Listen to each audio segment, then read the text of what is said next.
Hey guys, what's up? It's me, Thomas. Today, well, here with someone new. It's Phantom Strider. You kind of know him from the disturbing WTF moments on Anime America, as well as the recent Top Dogs in anime too. So, I kind of decided to give him a try, and actually because yesterday, he actually uploaded this, because it's titled The Top 10 Creepiest Animated Movies with Nostalgia Critic. Yeah, that's right. Apparently, he's in this. Kind of surprised. Might as well give him a shot. Well, time to see how he holds up. I'll link this video down below. Be sure to check out for yourselves. You know the drill. Let's go. Let's go. Whoa, what the? When an animation steps into the uncanny, Hey, Strider. or just leaves us wondering what psychedelic, catastrophic nightmare hallucination we just woke up from. Animated movies like this can be an interesting experience, sometimes helping us explore difficult concepts or better understand our own darker side. So let's step right into the top 10 creepiest animated movies. For this list, I'll try and find a balance between movies that are creepy by concept and movies that just look plain creepy. Hopefully we'll meet somewhere in the middle. Anyway, what the? Nostalgia Critic? Phantom Strider! I want in on this list! Really? You do? Well, sure, Critic. It'd be great to have your opinion. Great. You give your reviews, I'll give my thoughts on these creepy movies as we go. Okay, welcome Sounds aboard. fair. Glad to be aboard. Anyway, on with the countdown. Hey, Mine now. number 10. 10. Coraline. Coraline was probably the Honestly- most requested for this list, and certainly one of my favorites. What True, makes but- Coraline so fascinating to me is that the animators purposely swiped their claws through the uncanny valley continually with their alternate world characters. For those of you who don't know, the uncanny valley basically refers to when something looks realistic, but is just slightly off. When this happens, we tend to respond with horror and revulsion until it looks realistic enough that we can see the flaws. CG animation used to fall into this valley a lot, and we're going to see some of the worst of it in this list. Normally, this uncanny valley happens by accident, but with Coraline, it was very intentionally designed to look uncanny. Admittedly, the story is relatively standard. Young Coraline is bothered by her current home life, but finds another better world, only to discover her old life wasn't so bad after all, and the second world is a psychotic madhouse. Pretty much. But what I like about Coraline is when we first see the other world Coraline goes to, consciously, it seems like a happier world, but unconsciously, we're picking up on the uncanny valley, and our brains know something feels slightly off. And the more time we spend seeing this world, the more the nightmare bubbles to the surface. And by the 60-minute mark, our subconscious has managed to communicate to our conscious that this world is wrong, and Coraline needs to get the hell out of there. Sewing buttons into children's eyes, just ugh. It's colorful, varied, and beautiful. Hey Critic, did you have any thoughts on Coraline? Sure do. I said in my top 11 new Halloween classics, I highly recommend it. While Coraline doesn't get gory, there's a diverse range of creepy visuals in it that actually warrants the PG rating. It's not like Frozen where it gets it because of a shoe size joke. Foot size? Foot size doesn't matter. I agree. Pretty much. It's both diverse and creepy with its own unique style. I Pretty definitely much. recommend Coraline too. I have to check it out sometime. 9? Tin Toy by what? Pixar. Actually, for 1988, it's pretty amazing looking. The CG's a little dated, but Kill with fire! there was a time when Pixar wasn't so good at their CG. In Apparently fact, there this was is it. one time when they fell so far into the uncanny valley that they made both kids and adults in the audience soil themselves. You may notice when this thing moves, it encourages a feeling of revulsion and terror in your That's because this guy's not a robot or a human. This little guy is near the bottom zombie section of the uncanny valley, which Pixar has fortunately ever since managed to right out of. What we see nowadays is a result of 20 years of Pixar pulling themselves out of this hideous valley of terror. But the idea was set. Disney took notice of Tin Toy, and they went on to help Pixar make Toy Story. So at least the terrified howls of viewers weren't in vain. It inspired one of the greatest animated movies of all time. Hey Critic, what did you think of Tin Toy? Well, Tin Toy was made by Pixar in 1988, so it's no wonder the CG is so rough. And hey, the end result was Toy Story, so I'm glad Pixar ended up making Tin Toy. Tin Toy Story, I guess. I agree. Animation is far better off for Tin Toy existing. Yeah, I can agree. Ugh, just that Tin Toy thing creeped me out. It's just a baby. Ugh. I'm pretty much you all heard me say kill it with fire. Ugh.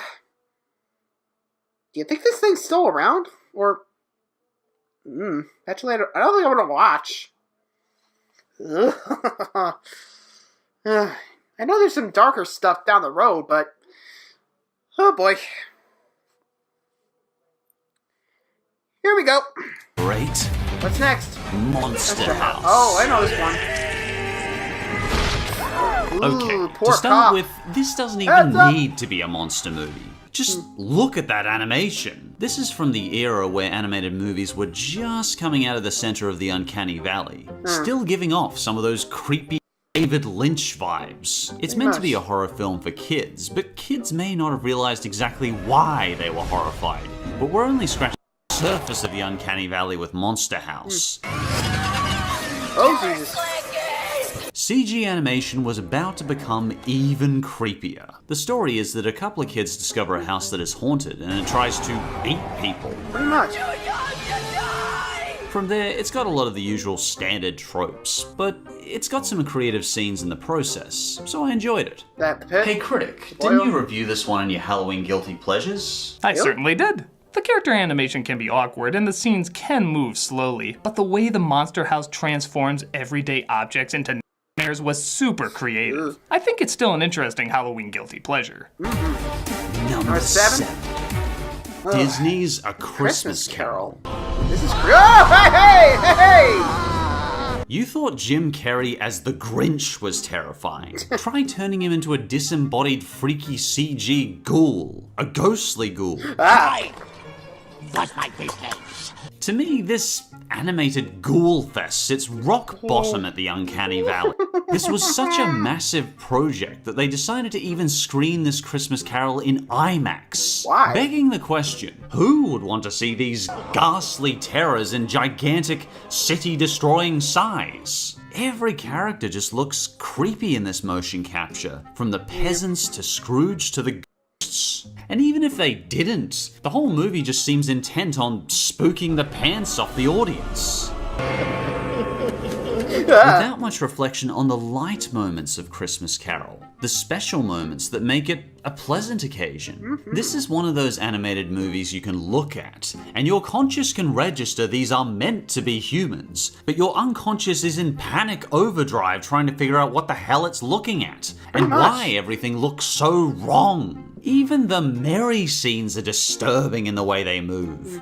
This is what a heartwarming Disney Christmas Carol should look like, not this. And what about yourself, Critic? Did you have any thoughts on Disney's Christmas Huh? To be honest, I often forget that Christmas Carol was a Disney movie. Not just because of the motion capture, but because it was so intensely dark. They really go overboard with scaring Scrooge as well as the audience. So, good choice, Strider. It's a fine pick for the list. Oh, thanks. Thanks, man. Jeez, yeah, I'll admit. If you showed me this movie, I would think it was something else, like Blumhouse or something. Or maybe Studio Ghibli, but Disney? Holy shit. Yeah, I think they kind of went over the top there. I hate to say it, but they kind of did. Don't you agree? Next. Number 6. What do you got? The Fresh Vegetable Mystery. Huh? Skewering vegetables alive, slowly boiling them, flattening them. There's something fuck? very unpleasant about this one. Like Looks like an old post-cold one. Looks like old unpleasant. Looney Tunes or something. Fry. There's a very demented This- feel to how each creature yeah. is sliced, crushed, or tortured, even though they're vegetables. Technically, this This is kinda PG feels like an early version of content, yet I'm feeling Sausage Party. slightly queasy just watching. But it is quite clever that all these macabre concepts are done through kitchen appliances. Oh, Jesus. It's not necessarily hell? bad, but there's something very eerie about the way the creatives have subtly interwoven disfigurement and torture into this innocuous vegetable cartoon. It's actually a short available on YouTube from 1939, and if you're interested, I'd recommend giving it a look. It's creepy, but interesting. Hey, Critic, what I do you don't suppose you've run into this one before, have you? Well, I have now, and I have to say I've never felt so bad for produce. And vanilla. Again, anyone else feeling this is like a vibe from Sausage Party? I mean, just take out those hot potatoes. Never thought I'd say that. Replace them with the humans. Bada boom, bada bing. You got Sausage Party. It's kind of weird if you think about it, you know? I mean, someone else doesn't... You can't tell me you get a Sausage Party from that. Next. 5. Peter and the Wolf. Eerie silences combined with disturbing, uncanny movements. I can't quite tell if I'm looking at a puppet, a person, or a claymation, and it's all mixed together with this strange combination of live-action footage. This film will hold on silences a long time as the creepily animated characters stare into our souls. Look at this duck. Look at him. I felt less creeped out by Linda Blair in The Exorcist than this duck. Anyway, the movie's pretty brutal too. In one scene, Peter silently gets thrown into a dumpster in the slums of an ice-cold city, guns pointed to his face, and we slowly watch his vision fade to black. Once again, the interesting part about this animation is what you feel in your gut as you watch it. Because of the uncanny animation, I constantly get this feeling in my gut while I'm watching that something horrible is about to happen. Like the cat's about to be mauled or a bomb is about to drop. And that duck. By Jeebus, that duck. Jeez, poor duck. Was perhaps intended to be a harmless children's tale. But because 2006 seemed to be the year of the uncanny, if you weren't Pixar, your animated movie had to make Frankenstein look attractive. This one's a really obscure one. I don't suppose you've run into it, have you, Critic? Well, I have run into it, actually. Although the animation is unsettling, I think it's an overall solid retelling of the fairy tale. It's pretty impressive that the entire movie is done with no words. That's true. Creepy or not, almost all of the narrative is done through visuals, and I really give an animation credit for that. And I'll give it to you, yeah. Creepiest Number 4? is When the Wind Blows. Oh boy. At first glance, this may look like a young kid's cartoon. I mean, I've seen this animation style in freaking Caillou, but this one isn't creepy and being uncanny or having weird animation. It's creepy on a more intricate conceptual level. To be honest, I actually don't like this movie. Not because it's technically bad in getting its anti-war message across, but because it uses disempowerment techniques I'd normally only see in an NC-17 horror film, behind a PG cartoon with young child animation. Supplies of milk will be maintained. It feels manipulative, like it has an agenda. So the story is we've got nuclear fallout and mass genocide here. Yeah, no, for a PG audience. The timing, the slow pace, the strange discoloration, isolation, everything leaves a feeling of realistic horror that tends to linger with the viewer. Yeah, they'll be all right. They'd have been safely home long before the bomb. Much like Grave of the Fireflies, there is certainly artistic merit to this. I mean, it delivers a strong anti-nuke message with its terror. I don't like how it delivers this to children, but it's there. Anyway, the story is our older, not-so-bright heroes, Jim and Hilda, are in this constant state of denial about their safety. They survive a bomb blast, and we have to watch their world literally crumbling around them and all their hope of survival diminishing, but always blindingly trusting that everything will be okay and just waiting at their house. You know the Vault Dweller from Fallout? I'd take his idea. Radiation or not, at least you have a chance then. By the 1 hour mark, the water is out, the house is a mess, and the slowly unraveling tragedy completely unfolds, creeping up on the viewer with a dark, oppressive atmosphere. Just leave everything to them. Frankly, these horror disempowerment techniques do not belong in a PG-rated cartoon. I mean, seriously, watching 2 elderly people slowly die of radiation sickness before jumping into sacks to die is PG? I question the point of teaching children at this young an age helplessness. but at least it's a reasonable anti-nuke message. I don't personally recommend this one, but I know many people do. Critic, What about you you, don't have to Critic? What do you comment on think? this one if you don't want to. No, Sure. it's fine, Strider. I've seen it. Wait, Really? you've seen When the Wind Blows? Seriously? Yeah. While it's certainly a weapon of the anti-nuclear movement, When the Wind Blows artfully drives home its message. It certainly does that. And the third. Wow. So, kind of wondering when that was made.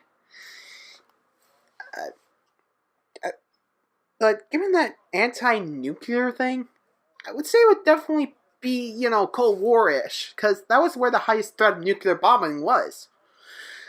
You never really knew when it was coming up. So, yeah, there's that. I kind of have to take it from there. What about you guys? Can you let me know? When was this movie made? Final 3. Let's see what's next. Creepiest animated movie is Animated gore and dark. Feliday. What IMDb now? uses the highly definitive keyword disfigurement to describe this movie. Oh, Let's Jesus! press on, shall we?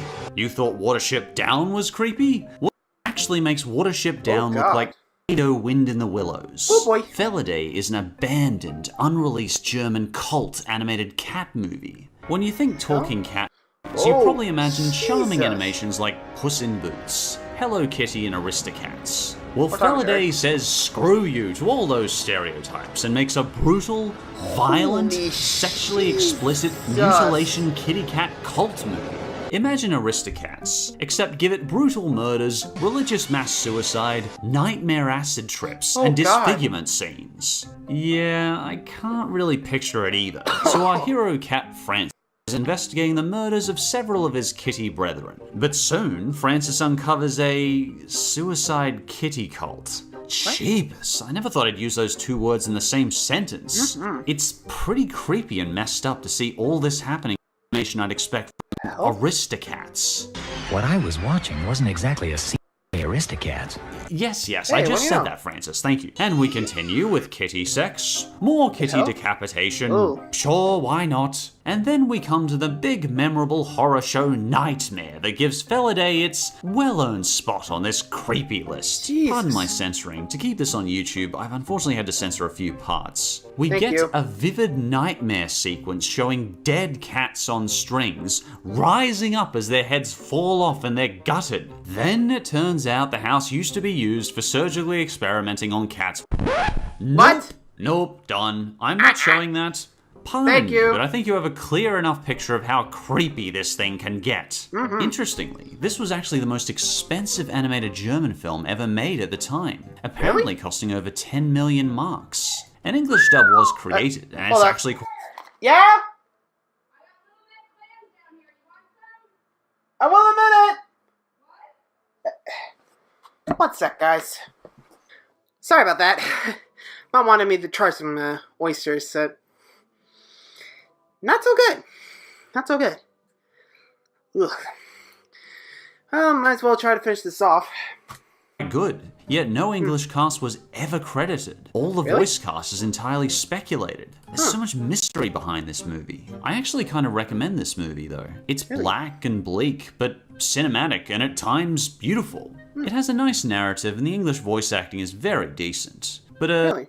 don't watch this movie if you particularly like cats. They all die. Pretty Did much. you have anything to say on this one, Well- Critic? This makes Don Bluth's darkest moments look positively tame.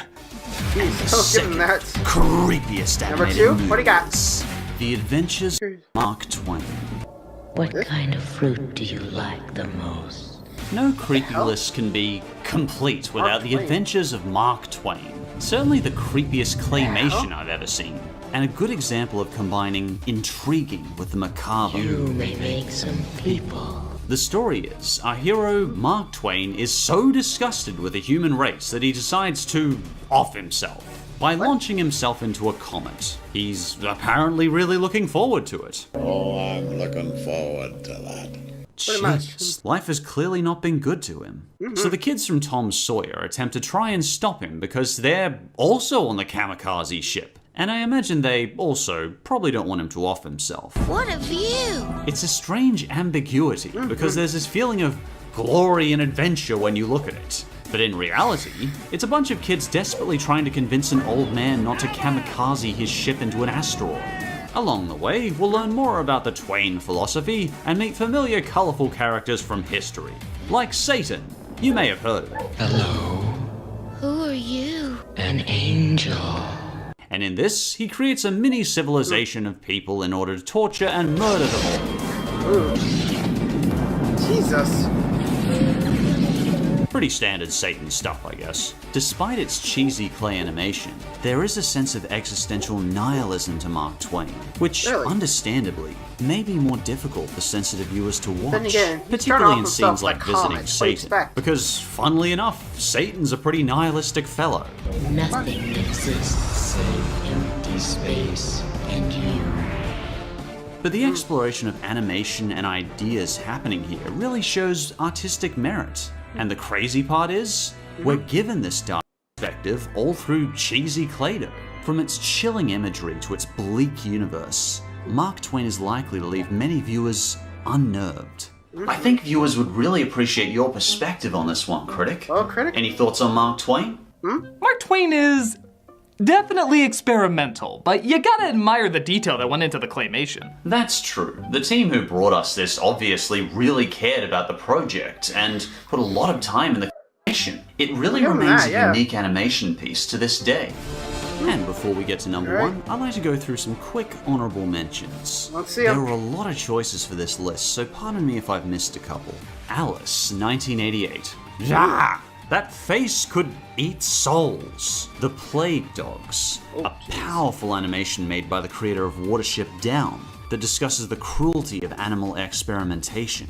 It's a little creepy, but like Watership Down, it's done with a real grace to it. Food Fight. The evil one! Don't worry, Critic. We're just leaving Food Fight as an honorable mention for this list. All of us have already talked to death about this one, so I just left it off the list. The Fantastic Mr. Fox. Oh, I remember this one. How am I the only one who found this animation terrifying? Look at these disturbing overlimber characters. That creepy fur. This may have an exceptional story and excellent voice acting, but that animation? I think that's what anyway, on to number one.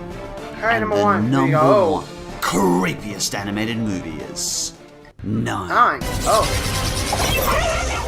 Forget watching the world die. Let's just start with it already dead. Hell, let's have an animated movie that has already eradicated all life on Earth with chemical warfare. The story is basically that a fabrication machine has wiped out all of Earth's population, using toxic gas and chemical weapons to eradicate all humans and animals. Yeesh! All that remains is these 9 homunculus-like rag dolls known as Stitchpunks. And these Stitchpunks have to stand up against a soulless robot that has eradicated Earth and everything around it. 9 is much more about atmosphere than creepy appearances. The bleak, filled, lifeless husk of Earth is filled with empty, chilling visuals and hellish landscapes. We watch the remains of Earth's apocalypse in a bleak, post-war, dead world. Dead, except for lifeless, spider-like, creepy cyborgs, intent on eradicating the last 9 life forms on Earth. And all these 9 Stitchpunks can do is try their best to restore some sort of bacterial organisms to Earth, to get the whole cycle started again. And then we get the fight scenes, or more like losing scenes, because fighting might indicate that our 9 buddies were actually able to fight back, but we're more just constantly watching them die. Ghastly robotic catastrophes start popping out and sewing our heroes together. Main characters can and will die repeatedly in this picture. In fact, the fabrication machine will use their corpses as lure. I mean, seriously, to me, this sort of imagery is real creepy. Just how do you respond to seeing this zombie snake cadaver robot? Possibly with a rocket launcher. Or an army of artillery tanks. Or a nuke! 9 is ruthlessly bleak and creepy in visuals, concept, music, and style. But honestly, I actually kind of recommend it. It's artistic in its creepiness, giving a message of the importance of heart as well as intellect in true human progress. And despite its portrayal of the end of life, it gives a message of the rebirth of life following after. And within the dawning of its blackness, it gives one of the most important messages we can ever be told. But this world is ours now. It's what we make of it. What intrigues me most about these animations is that sense of mystery and terror that isn't afraid to challenge a younger audience. They may intentionally attempt to make viewers uncomfortable, brushing a thin line of discomfort, charm, and fear, allowing viewers to explore darker elements of humanity and discomfort. Grace, understanding, dignity, and respect. If it's discussed sensibly and with respect, media should be brave and not shy away from discussing darker subject matter with young people. They show our universe can be incredibly dark, but also showing within that chaos and madness, we can find gentleness and serenity. If you can face the terror, chaos, and uncertainty with kindness, empathy, and positivity, you will always carry my deepest respects with you. And my respects go with you too. Hey, thanks for your help, Nostalgia Critic. It's always great to have you on the show. Hey, no problem, Strider. Now, if you'll excuse me, I have to get back to hating other things. Until we meet again. Until we meet again. And as always, thanks for watching, and I'll see you next time. See ya. Yeah, yikes. Oh, hey, got another one, so I might have to do that next. Anyway, so, there you go, guys. Phantom Strider for you guys.